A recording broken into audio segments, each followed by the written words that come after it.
ahead. Tonight, lows down to the lower 60s. Tomorrow, highs back into the upper 70s. And here's a look at that hyperlocal 7-day forecast. Breezy on Monday, but fall-like and sunny throughout the midweek. And that's a hyperlocal look.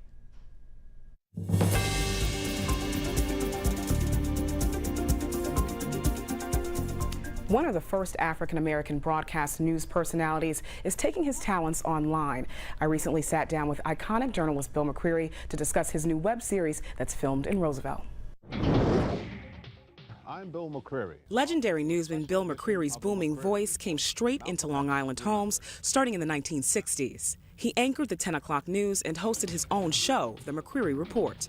It focused on black issues and highlighted the perspectives of some of the most important newsmakers of the time, like in this interview with Betty Shabazz, Malcolm X's widow. Are we not human too?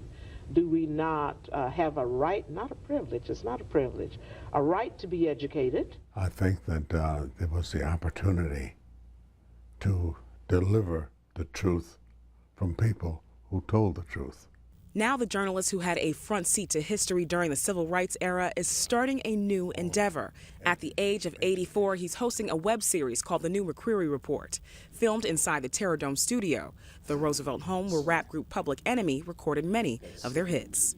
That is what you will find on this new McCreary Report. McCreary told me of a time where blacks were only viewed as entertainers. Then, being a news anchor was unheard of. As far as black people were concerned, and when it came to news, and the impression was at that time that we were not really into news. It's a color barrier he was one of the first to break, making him a pioneer in the industry. What is it like to have open doors where people didn't know that they could succeed? That is something that I never really think about.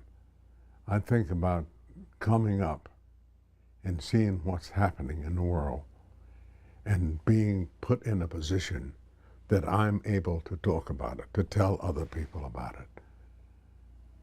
Before that, there was no way that I could do it or anyone else because the doors were not open. McCreary showed me around his Queens home, pointing out his slew of awards, including a National Emmy for a story exposing the dangers of consuming Argo laundry starch, a practice that was common for blacks in the South.